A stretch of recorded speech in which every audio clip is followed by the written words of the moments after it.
Hi అండి, నమస్తే. I'm Rama. Welcome to మా ఊరి మై వ్లాగ్స్. లక్ష్మణుడి కోసం హనుమంతుడు సంజీవిని తీసుకొచ్చినట్లు మన కోసం ఏదైనా సంజీవిని ఉందంటే ఈ భూమి మీద ఇదే కావచ్చు. ఇదైతే తిప్పతీగ. దీని గురించి మన జనరేషన్ వాళ్ళకి పెద్దగా తెలియకపోవచ్చు, మన ముందు తరాల వాళ్ళకి బాగా తెలిసుండొచ్చు. కరోనా టైంలో ఆరోగ్యాన్ని కాపాడుకోవడానికి ఆకాషాయం ఈ కాషాయం అని చెప్పేసి అందరూ దీని గురించి కూడా బాగా తెలుసుకున్నారు. నేను అప్పుడు తీసుకొచ్చే ఇంట్లో ఒక కుండీలో పెట్టాను, బాగా అల్లుకుపోయింది. ఇది ఎక్కువగా పొలం గట్ల మధ్య పొదల్లో అలా పెరుగుతూ ఉంటుంది. ఏదైనా ఆరోగ్యాన్ని ఇచ్చేది కాబట్టి ఇంట్లో ఉంటే మంచిది అని చెప్పేసి నేను ఇలా ఇంట్లోకి తీసుకొచ్చి నాటాను. దీనికి పెద్దగా మనం పోషణ చేయాల్సిన అవసరం కూడా ఉండదు, అలా విసిరేసినా సరే ఇలా అల్లుకుపోతుంది.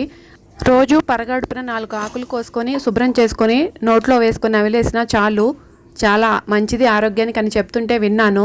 కానీ ఇప్పటి వాళ్ళకి మనం ఆకులు నమలమని చెప్పామనుకోండి, ఒక చూపేసి చూసి పోవమ్మా, ఏ అడవుల్లో నుంచి వచ్చావు, ఇంకా మమ్మల్ని ఆకులు అలమలు నమలమంటావు అని ఖచ్చితంగా అంటారు.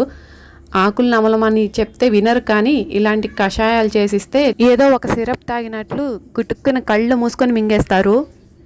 ఈ కషాయం చేయడం అయితే పెద్ద కష్టమేం కాదు మనకు కూడా. మామూలుగా వేడి నీళ్లు కాచినట్లు నీళ్లు పెట్టేసి ఆకులు శుభ్రం చేసేసి దానిలో వేసి జస్ట్ 4 నిమిషాలు మరిగించేసి మూత పెట్టేసి ఒక 4 నిమిషాల తర్వాత మనం చక్కగా గ్లాస్లో పోసుకొని తాగేయచ్చు.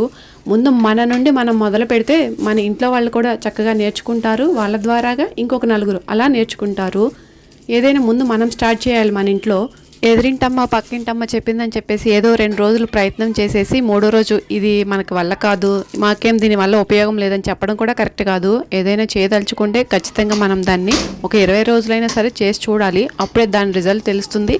అప్పుడే మనం దానికంటూ కూడా ఒక రివ్యూ ఇవ్వగలుగుతాము. ఇకపోతే వీడియోలోకి వచ్చేస్తే నేనైతే ఉదయం నిద్ర లేవగానే ఈరోజు బట్టలు అయితే ఉతికేసాను. ఈ బట్టలు ఈ గిన్నెలు అనేవి మనం ఒక్కరోజు దాన్ని పక్కన పెట్టేసిన ఆ పని 2వ రోజు చాలా అయిపోతాయి. అలానే నేను నిన్నైతే ఈ బట్టల పని చేయలేదు, అందుకని ఇంక ఈరోజు లేవగానే ఉదయం కొన్ని మిషన్లో వేసేసాను. ఇంకా కొన్ని ఉతికేవి ఉంటే ఉతికేసి పక్కన పెట్టేసి ఇలా టిఫిన్కి అయితే రెడీ చేస్తున్నాను. ఇక్కడైతే నేను పూరీ రెడీ చేస్తున్నాను. ఈ పూరీ చేయడం కూడా నేను ఈజీగా సింపుల్గా చేసేస్తాను. పూరీ కర్రతోటి చేయడం అంటే చాలా లేట్ అవుతుంది, అందుకే నేను పూరీ ప్రెస్ ఉంటుంది కదా, అదే చెక్కలు చేసుకునే మెషిను, దానిపైన చాలా చిన్నవి వచ్చినా కానీ నేను దానిపైనే చేస్తాను. ఇంకా పూరీ పిండి మనం ఏ పిండితో చేసినా పూరీలు బాగా చక్కగా పొంగాలంటే ఖచ్చితంగా మనం బొంబాయి రవ్వ వాడుకుంటాం కదా ఉప్మా కోసం. ఆ రవ్వ కొద్దిగా వేసుకొని పిండి కలిపి ఒక అరగంట పాటు నానబెట్టుకున్నట్లయితే ఏ పిండితో చేసుకున్నా సరే పూరీలు చక్కగా ఇలా పొంగుతాయి. ఈ పూరీలోకి కాంబినేషన్ ఆనపకాయ కూర అయితే చేశాను, చాలా బాగుంటుంది. నేనైతే ఈ పూరీలు చేయడానికి ప్రత్యేకంగా పూరీ పిండి అట్లా ఏమీ తీసుకురాను. ఇంట్లో ఏ పిండితో అయినా సరే పూరీలు ఈజీగా చేసేస్తాను, బాగా పొంగుతాయి కూడా. రాగి పిండితో కూడా చేసుకోవచ్చు మనం పూరీలు, జొన్న పిండితో కూడా చేస్తాను అప్పుడప్పుడు. మన ఆడవాళ్ళం ఏముందులే అని ఒకరోజు ఒక పని చేయకపోయినా సరే అది 2వ రోజుకి ఖచ్చితంగా 2 పనులాగా తయారయ్యి మనకి 1 గంట పట్టే పని 2 గంటలు ఖచ్చితంగా పడుతుంది. టెక్నాలజీ పెరిగిపోయి ఎన్ని మిషన్లు వచ్చినా కానీ ఇంట్లో పని చేస్తుంటే వస్తూనే ఉంటుంది. మనకి ఇప్పుడే పని ఎక్కువ అనిపిస్తుంది ఇంట్లోది. ఎందుకంటే ఒకప్పుడు అమ్మ వాళ్ళు అయితే చక్కగా ఉదయం నిద్ర లేవగానే పాచి పని అది చేసేసి ఒక వంట వండేస్తారు, కట్టెల పొయ్యి మీద అన్నమో కూర అవి చేసేస్తారు. చక్కగా ఇంకా పొలం వెళ్ళేవాళ్ళు. ఆ పొలం వెళ్ళటం వల్ల వాళ్ళకైతే కొద్దిగా ఉపయోగం ఉండేది, ఎందుకంటే పొలం పండించుకోవాలి కదా మనం, అందువల్ల ఉపయోగం ఉండేది. కానీ ఇంట్లో ఎంత చేసినా కానీ మనకు ఉపయోగమేమీ ఉండదు. ఇంకా మీరు ఇంట్లోనే కదా అని హౌస్ వైఫ్ అనే బిరుదు కూడా ఇచ్చేస్తారు.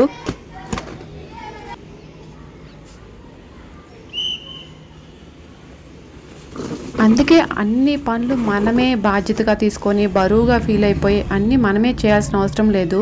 ఇంట్లో ఉన్న ప్రతి ఒక్కరికి కూడా మనం ఇంటి పనులు కూడా అన్నీ నేర్పించుకుంటే మనకి సహాయంగా ఉండటంతో పాటు పని ఒత్తిడి కూడా మనకి తగ్గుతుంది. ఇప్పుడు మీరు చూసే వీడియో కూడా అలాంటిదే. ఇక్కడైతే నేను ఒక చికెన్ రెసిపీని మీతో షేర్ చేసుకుంటున్నాను. పిల్లలకి సెలవు, నేనైతే ఇంటి పనులు చేసుకోవడంలో కొద్దిగా బిజీగా ఉన్నాను. వీళ్ళైతే కొంచెం సేపు ఆడుకొని టీవీ అది చూసి వీళ్ళకి బాగా బోర్ కొట్టేసినట్లుంది. వంట మేము చేస్తామని చెప్పేసి ఈరోజు ఇద్దరు డిసైడ్ అయ్యారు. నువ్వు నీ పనులు చేసుకో, మేము వంట చేస్తాము అన్నారు. కానీ నేను మాత్రం కొద్దిగా ఆలోచించాను. వెజ్ అయితే చేయగలుగుతారు, ఇది నాన్ వెజ్ కదా, చేస్తారా అని అడిగితే చేస్తాము మేము, చూస్తూ ఉండు అని చెప్పేసి చేశారు. ఇప్పుడు మీరు చూసే ఈ రెసిపీ అంతా కూడా పిల్లలు చేసిందే. మీరు అనుకోవచ్చు పిల్లల చేత వంట చేయించడం ఏంటి అని, కానీ పిల్లలు కూడా అన్నీ నేర్చుకోవాలి. ఇప్పుడైతే ఓకే మనం వండి పెడుతున్నాము, ఇప్పుడు రోజుల్లో పరిస్థితులను బట్టి చదువుల కోసం బయటకు వెళ్ళి హాస్టల్ వసతి లేకపోతే బయట రూమ్స్లోనూ ఉండి చదువుకోవాలి. అప్పుడైనా సరే ప్రతిరోజు బయట తీసుకొచ్చుకొని తినడం అయితే కుదరదు కదా. కనీసం వాళ్ళకి ఇష్టమైంది ఏదైనా వండుకోగలిగే అవకాశమైనా ఉండాలి వాళ్ళకి. అందుకోసమే నేను అప్పుడప్పుడు వంట పని చేస్తూ ఉంటాను. అందువల్ల వాళ్ళకి ఈజీగా వచ్చేసింది. ఇక్కడ ఈ రెసిపీలో నన్ను ఏది అడగలేదు, వాళ్ళే నేను చేస్తుంటే చూసి నేర్చుకున్నారు. మరి ఎట్లన్నా కానీ మొత్తానికైతే బాగా నేర్చేసుకున్నారు. ఈరోజు అయితే బాగా చేశారు ఈ వంట. ఇక్కడ ఈ ఉల్లిపాయలు వేయించడానికి నూనెలో వేయడానికి వాళ్ళకి ఒకసారిగా రాలేదు, అందుకే నేను వేశాను. చికెన్ని శుభ్రం చేసే దగ్గర నుంచి కూడా మొత్తం వాళ్ళే చేశారు. రెసిపీలోకి వేయించిన ఉల్లిపాయలు కావాలని చెప్పి ఉల్లిపాయలు ఇలా సన్నగా పొడవుగా కట్ చేసుకొని ఆయిల్లో వేసి వేయించేస్తున్నారు. చికెన్ అయితే బాగా శుభ్రం చేసి ఒక గిన్నెలో పక్కన పెట్టేసి దానిలో ఓ నిమ్మకాయ పిండి, ఉప్పు, కారం, పసుపు ఇవన్నీ వేశారు. అల్లం వెల్లుల్లి పేస్ట్ సరిపడినట్లు లెక్క 5 రూపాయల ప్యాకెట్స్ అంట, చిన్న చిన్నవి బయట పక్కన షాపులో కొనుక్కొచ్చారు. అల్లం వెల్లుల్లి పేస్టు ఇంకా కొత్తిమీర పౌడరు 10 రూపాయలు పెట్టి కొనుక్కొచ్చి ఈ మసాలా పౌడర్లు కూడా వేసేసి కలిపేస్తున్నారు. సెలవు రోజు చదివితే ఒక 2 గంటలు అలా చదువుతారు, లేకపోతే కొంచెం సేపు ఆడుకుంటారు. ఇంకా వాళ్ళకి రోజు మొత్తం కూడా బోర్ కొడుతుంది, లేకపోతే ఇంకా సెల్లుల ముందు కూర్చోవాలి. ఆ సెల్లులు ఇచ్చి మనం పిల్లల్ని పాడు చేసే కంటే కూడా ఇలాంటివి ఏమన్నా పనులు చేస్తా అన్నప్పుడు మనం కూడా ఇంట్రెస్ట్ చూపించి, అంటే పాడు చేస్తారేమో, ఇల్లంతా ఆగమాగం చేస్తారేమో అట్లా అనుకోకుండా చేస్తే చేశారు. తర్వాత మళ్ళీ వాళ్ళే శుభ్రం చేయడం కూడా నేర్చుకుంటారు. అందువల్ల ఇలా వదిలేస్తే వాళ్ళ పనులు వాళ్ళు కొన్ని నేర్చుకుంటారు అని నేనైతే అనుకుంటాను. కాకపోతే మనం పూర్తిగా వదిలేసినట్లు కాకుండా, అలానే వాళ్ళని మరీ గట్టిగా పట్టుకున్నట్లు కాకుండా కొద్దిగా మధ్య మధ్యలో మనం కూడా గమనిస్తూ ఏం చేస్తున్నారు ఏంటి అనేది చూస్తూ ఉండాలి. ఎందుకంటే ఇలాంటి వంటలు చేసేటప్పుడు కొద్దిగా ఆయిల్ డీప్ ఫ్రై చేయడము ఇవన్నీ గ్యాస్ దగ్గర చేస్తూ ఉంటారు కదా, కొద్దిగా గమనించుకుంటూ ఉండాలి. వీళ్ళకి ఆ గ్యాస్ బండ్ దగ్గర స్టవ్ కూడా అందదు, అంటే అందుతుంది కనిపించదు, వాళ్ళు ఏం చేస్తున్నారు ఏంటనేది కనిపించదు. అందువల్ల నేను కింద చేసుకోమని చెప్తే అలా చేస్తున్నారు. ఈ ఆయిల్లో ఉల్లిపాయలు వేయించే లోపు ఈ చికెన్కి మసాలాలన్నీ పక్కన పెట్టారు. వెజ్ అయితే ఈజీగా చేయగలుగుతారు, దీన్ని కూడా ఇంత ఈజీగా చేయగలుగుతారా అనుకున్నాను నేను. చూస్తుంటే అర్థమవుతుంది, చాలా చెఫ్ లాగా పర్ఫెక్ట్గా చేశారు. వేయించిన ఆనియన్స్ కూడా ఈ చికెన్లో వేసేసి మళ్ళీ ఒక నిమ్మకాయ పిండుతున్నారు. ఇంకా వేరే దానిలోకి ఉల్లిపాయ ముక్కలు అవసరమని సగం మాత్రమే వేసి సగం పక్కన ఉంచారు. వీళ్ళు ఒకరికొకరు చెప్పుకుంటూ ఎలా చేశారు ఏంటనేది మీకు కూడా క్లియర్గా అర్థమవుతుందని ఇక్కడ నేనేమీ మాట్లాడటం లేదు.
అంటే ఏం కాదు.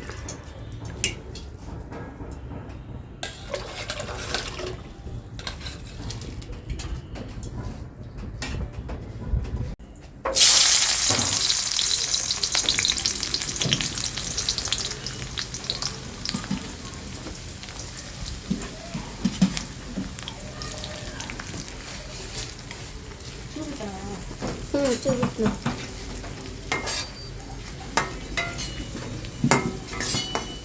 టమాటాలు మొక్కలు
అయితే ఆ పౌడర్ ఉంది కదా,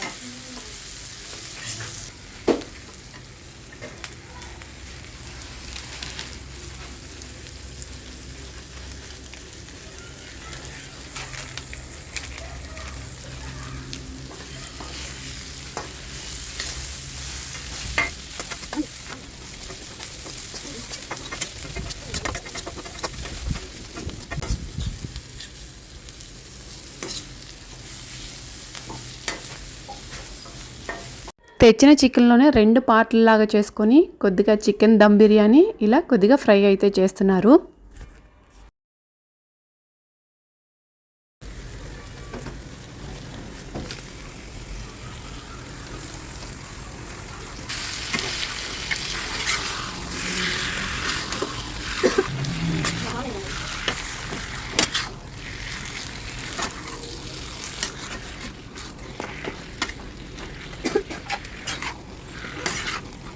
రెండింటిని కూడా ఒకేసారి పొయ్యి మీద పెట్టేసి పక్కపక్కన చేసేస్తున్నారు.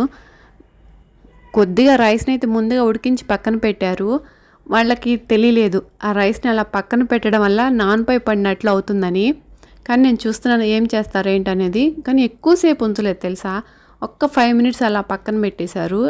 ఆ గిన్నెని పక్కన పెట్టేసి ఒక 5 నిమిషాలు ఈ చికెన్ దమ్ చేసుకోవడానికి ఆ ముక్కల్ని ఒక 5 నిమిషాలు మగ్గించారు.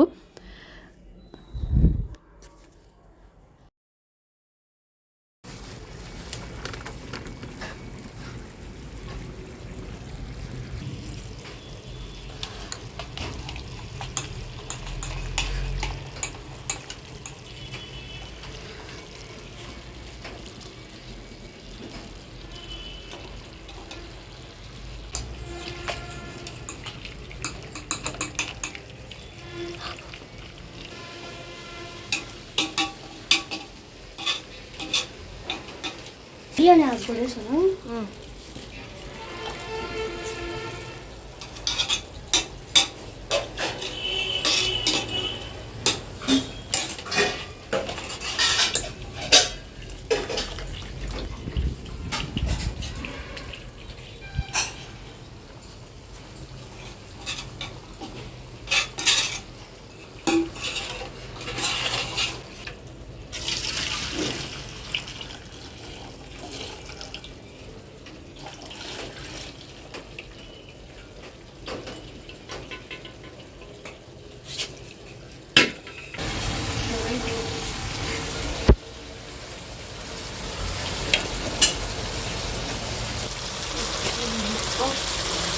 ఫ్రైతో పాటు దమ్ బిర్యానీ కూడా రెడీ అవుతుంది. మన వంటగదికి మనమే రాణిలు అన్నట్టు మనం ఫీల్ అయిపోతాము. ఆ వంట దగ్గరికి మాత్రం మనం తప్పితే ఎవరిని వెళ్ళనియం. అలా చాలామంది అలానే ఉంటారు. కానీ నేను అలా కాదు, చేస్తానంటే ఫ్రీగా వదిలేస్తాను. కాకపోతే కొద్దిగా చిందరబందరకు పడేస్తారు. మనం తర్వాత మళ్ళీ శుభ్రం చేసుకోవచ్చు, లేదా వాళ్ళకి చీదర అనిపించి శుభ్రం చేసేయచ్చు. దాని ద్వారా వాళ్ళకి పని నీట్గా వస్తుంది. ఫ్రై అయితే రెడీ అయిపోయింది. టేస్ట్ చాలా బాగుందండి. ఉప్పు కారాలు కరెక్ట్గా వేశారు, చాలా బాగుంది.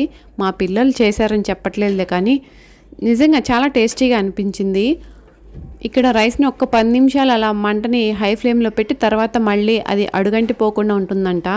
అందుకని ఇలా పాన్ పెట్టేసి దానిపైన ఈ గిన్నెను పెట్టేస్తున్నారు. చూసారా, శుభ్రం కూడా చేసేస్తున్నారు. అలా కొన్ని పనులు నేర్చుకుంటారు. కాకపోతే మనం పక్క నుండి పూర్తిగా వదిలేయకుండా అలా చూస్తే చాలు, అన్నీ నేర్చేసుకుంటారు. ఇప్పటి వరకు వెజ్ అయితే చేశారు, కానీ నాన్ వెజ్ అయితే ఇదే ఫస్ట్ టైము. చాలా బాగా చేశారు. కరెక్ట్గా రైస్ కూడా బాగుంది, ఉప్పు అదంతా సరిపోయి మసాలాలన్నీ కూడా కరెక్ట్గా ఉన్నాయి. రైస్ అలా పక్కన పెట్టేశారు. నాన్పై పడింది అనుకున్నాను కానీ చాలా బాగా కుదిరింది. ముక్కలు కూడా పర్ఫెక్ట్గా బాగా వచ్చాయి, చాలా స్మూత్గా, చాలా టేస్టీగా ఉంది. నాకు కూడా ఇంత బాగా కుదిరేది కాదేమో అనిపించింది. పెద్ద పెద్ద పెద్ద చెఫ్లు చేసినట్టే మంచిగా నీట్గా పర్ఫెక్ట్గా చేశారు. వీళ్ళు ఇంట్రెస్ట్ పెడితే ఇంత ఖచ్చితంగా నేర్చుకోగలుగుతారని నాకు ఇప్పుడే అనిపించింది. బిర్యానీ బిర్యానీ బిర్యానీ ఆచి చికెన్ మసాలాలతోటి అయితే బిర్యానీ చేయలేదు, కానీ ఇంట్లో ఉండే మసాలాలతోటే పిల్లలు ఇలా ఈజీగా చేసేసారు.